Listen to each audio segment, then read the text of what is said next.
ñun man damaa toog xam ma wari bi ci sama kër la nekk man maa ngi dëkk ci kaw ubbi point bi ci suuf boutique bi. booy bi ma bàyyi ci wari bi woote bi mu wootee ne ma ñëw leen gaaw compte bi dañ koo arnaqué ma ne ko arnaqué ma ne ko léegi ñu wàcc bi ñu wàccee ma ne ko nu mu demee ma ne moom daal dafa toog ci kees bi jékki war a def am ko ñëw mu war a def envoi bi mu duggee ci compte bi la gis ne 1 million moo fa nekkoon mais après mu des fa ay 410 xaw ma 460 ndekete waa ji fi mu toog xam naa ne la dugg ci compte bi ci plateforme bi moom mu nekk en ligne booy bi toog ci sama wari moom mënatul dugg ci compte bi waa ji fi mu toog envoyé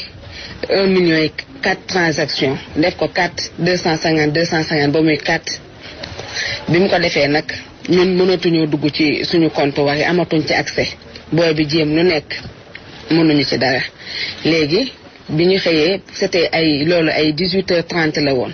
bi ñu xëyee comme guddi na mënuñu ci dara dañoo jubal wari directement bi ma jubalee wari après waa wari dañoo ne cas bi déjà dañuy def plainte ba pare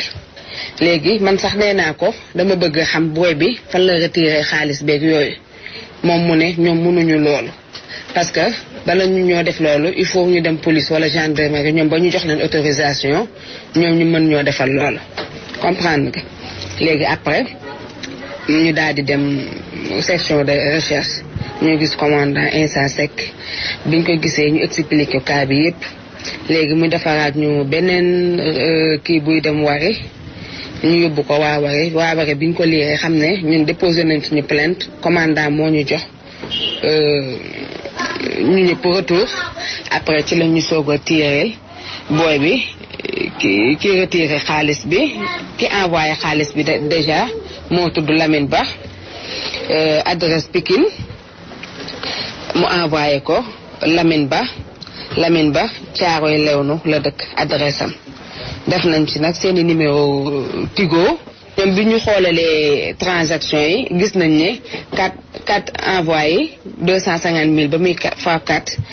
ñoom waa ji 750 000 la retiré mooy 3 envoyé léegi benn envoi bi ñoom jotuñu koo retiré mooy benn 250 000 bi waa wari dañ ma koo delloo ci sama compte wari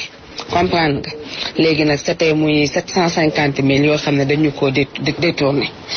léegi nag commandant bi mu gisee gars yi fi ñu retiré point bi après mu convoqué waa point boobu daal doon xool ndax gars yi fay nañu ak booy bi ak carte d'identité ndax carte d'identité la andi wala dafa fort pièce d'identité wala ak affaire yooyu daal léegi gars yi bi ñu leen woowee commandant woo leen ñoom booy bi fi mu jëlee xaalis bi 3 points la Grand Yoff en face station bi jël na fa benn léegi Maris bi mu duggee Maris fa la jëlee ñaari envoyé benn bi nag ñoom ñoo am vidéo de caméra de surveillance bi leen commandant woowee ñoom ñoo andi caméra bi ne booy bi moo fi ñëw telle heure mooy bi nekk ci fii kii bi envoi bi fiche bi booy bi moom moo retiré xaalis bi heure boobu ay 18h ay quelque mooy heure biñ may woo noonu juste rek booy biñ ma naan arnaqué nañu compte bi léegi nag commandant ne woowaat ñu nañu ndax xàmmee ngeen booy bi ma ne ko man xàmmeewu ma ko même kilifa gi tamit xàmmeewu ma ko léegi nag daf ñu ne même mën ngeen koo topp soit ñoom mi ngi def seen liggéey mu ne mais mën ngeen a moo ñu jox vidéo bi nee ñu bu fekkee mën ngeen a xàmmee booy bi wala am ngeen ko xàmmee soit ngeen publier ko ci réseaux sociaux yi Facebook yeeg yooyu parce que xam nga loolu dafa metti daal Sénégal yi tax kenn bëggul liggéey jël say somme te jour boobu sax yàllaañ suturaal parce que compte bi daan am lu ëpp loolu man daal jaaxal na ma yàllaa xamuñu ki fay liggéey moo ko def complot bi xamuñu gars yi nu ñu def waaye daal li ñu njëkk a wax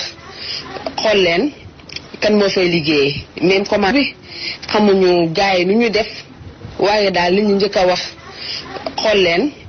kan moo fay liggéey même commandant woo nañ ki fa doon liggéey entendre nañ ko entendre ñu ñun ñëpp mais mbir mi daal comprendre guñu fan la nekkee daal booy boobu moo retiré xaalis gi entendre nañ ko entendre ñu ñun ñëpp mais mbir mi daal comprendre guñu fan la nekkee daal. booy boobu moo retiré xaalis bi moom lañ ko envoyé fi mu ne nii ñu ngi ak suñu 750 000 heureusement ba benn transaction bi ñoom jotuñu koo retiré 250 000 bi waa Wari dañu koo delloo ci sama compte nii daal la cas bi demee. commandant moo ñu jox moo topp gaa yi andi vidéo bi léegi mu jox ma ko defal ma ko ci clé ne ma léegi xool leen nu ngeen koy toppee en attendant ñoom mu xoolaale liggéeyam daal nu ñuy.